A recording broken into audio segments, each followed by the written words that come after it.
What's going on, everybody?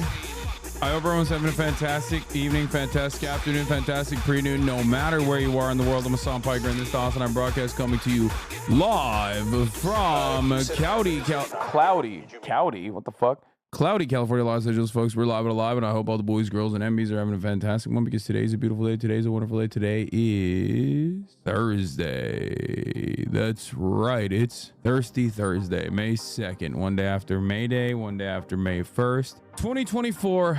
It's 11:48 a.m. and I am a little late, and I apologize, but there's good reason for it. That's right. Ladies and gentlemen, boys, girls, and MBs. This is part of the broadcast where I tell you a little bit about my personal news about what's going on in the world of Hassan Piker. I'm a little tired, I will admit. I've been thinking a lot about why I'm so tired. I think it's partially because I'm doing 10-hour broadcasts every night. That probably plays a role in this. This is part of the broadcast where I tell you a little bit about my personal news. I ended the broadcast after 10 hours yesterday. Once another 10-hour day behind us. And I didn't really do much. I just kind of went to bed. I've been watching Blue Eye Samurai. It is absolutely incredible. Holy moly. It's peak. It's Kino. It's everything that I thought I would not like, but I actually enjoy very much. Blue Eye Samurai is violent. It's sexy. It's beautiful. The fight sequences are phenomenal. The gore is incredible. It's very ever present. It's all up in your face, all up in your shit. I love it. 10/10. Not 10/10, but you know, I'll tell you what I actually think rating wise when I'm done watching it, but it's so good. A lot of dicks, a lot of pussies, but a whole lot of dick too. Anyway, Blue Eye Samurai is amazing. Thank God it was greenlit for season 2. Yeah, makes sense. Legoshi Gamer. The background reminds me of Hassan Ivan for some reason. It's because it is me. They made me into a furry. This is kind of terrifying, but I look cool, so I'll take it. And I'm a gray wolf, so accurate nipple representation too. Yeah. This morning I took Kai to the park. I slept in a little bit. That's why I'm a little late, and I apologize for the tardiness. I went to the park, and this time I played indoor basketball. Park also has an indoor-outdoor portion, and let me tell you something. I think I was playing against a bunch of like NCAA kids because they were so goddamn good, and it was awesome. I got destroyed. I absolutely got cumstered and dumpstered upon. I was not able to butt mock the Zoomers at all. They butt mocked me hardcore. I got fucking rolled. Because when I play outdoors, I play with a lot of unk people, okay? I play with a lot of unks. Myself, I am an unk as well. So then, like, I'm playing against objectively worse players, but then they fucking win, and that pisses me off a little bit. Whereas, like, indoor court, at least I'm playing against, like, much better players. They fucking destroyed me. 2 games back to back. I got picked up by the second team. Second team at least had some really good players as well, some really solid players as well. But honestly, it was actually fine. Why was it actually fine? Well, because I would rather get fucking dominated and owned by dudes who are actually objectively better than me and outplay me. And potentially, because I'm playing against like much better players, I will get better as well as a consequence of that. Whereas if I'm playing against fucking other unks and they just like beat us by sheer luck or whatever, it just kind of sucks. You know what I mean? These guys were taking like contested threes, like getting fouled and making fucking consistent 3-pointers is crazy. Anyway, we balled up and it was a lot of fun. It's whatever, you know, it is what it is. I got fucking wiped out, but it's all good. Isn't it kind of funny how apolitical influencers avoid this? I understand why. Yeah, except they don't. As far as I understand, apolitical influencers do avoid this stuff until they want to make content and like let their positions be known.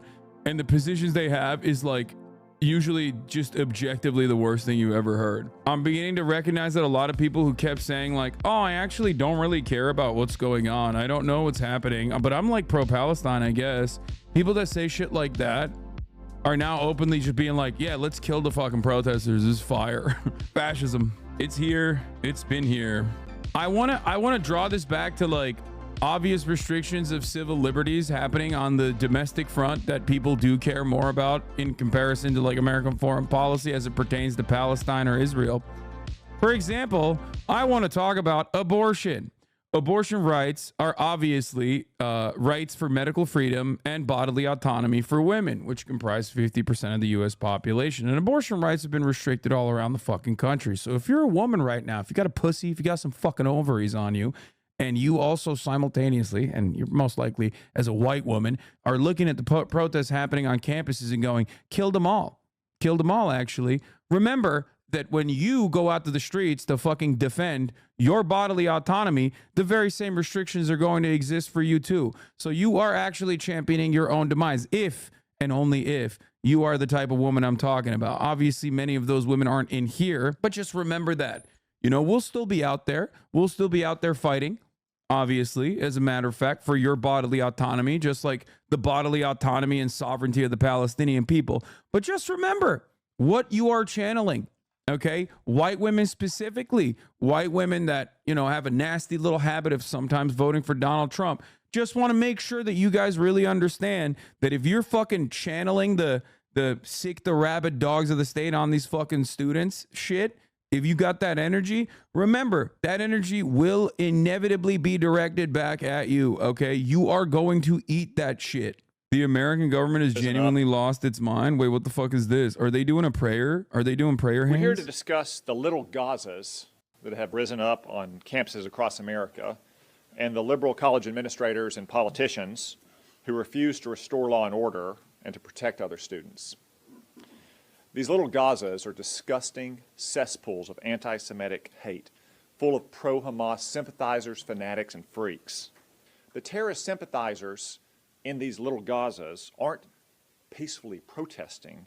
That's so awesome. This guy wrote an article demanding that the government literally kill Black Lives Matter protesters. Like, he demanded, if you recall, during the BLM protests happening all around the country, Senator from Arkansas, Tom Cotton, a sitting U.S. senator, proudly serving his state of Arkansas, demanded that the American military go out to the fucking streets and kill BLM protesters. And where did he make such unimaginably violent demands? Oh, in the paper of record, of course. He wrote that for the New York Times.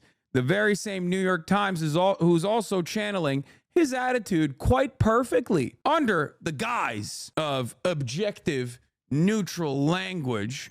The New York Times is basically saying the exact same shit as Tom Cotton. The aesthetics of it are a little bit different. Why the fuck is this country getting worse and worse every fucking day? I don't know what to say to this. I mean, this is just like, this is one of those unrestricted moments of like unimaginable racism that 27 seconds of this fucking garbo will allow you to make up your mind.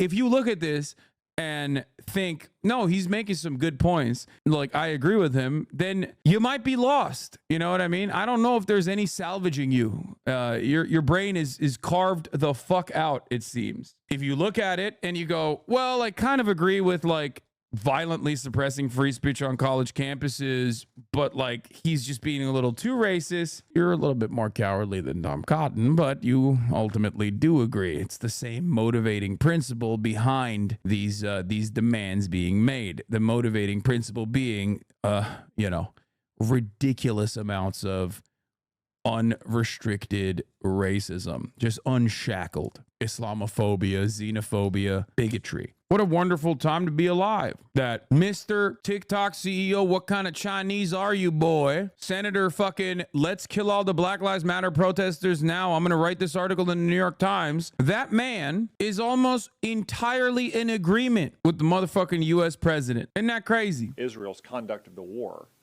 They're violently and illegally demanding death for Israel, just like their ideological twins, the Ayatollahs in Iran. Hypocrisy baiting doesn't matter at all because I think that battle lines are basically drawn. I don't think people care. I think everyone, I mean, it's a very normal, very human thing to just be hypocritical, to be a hypocrite. Everyone has it in their hearts. Nobody's like morally consistent in the way that they fucking claim that they are. So the way I look at it is like, I don't really care necessarily about hypocrisy beyond its capacity to maybe change some of the people's minds or like open the door to a conversation. But if that is your end all be all, you might be a little bit of a debate pervert. I care about actions and I care about reactions. I care about outcomes. If your actions are good, if your intent is good, if your actions are good, if you are advocating for the right things, you know, I don't really care. I don't really care about the hypocrisy. And I don't think many people care either. That's precisely the reason why hypocrisy fishing, with the exception of leftist purity spirals, doesn't really exist in the right-wing world at all.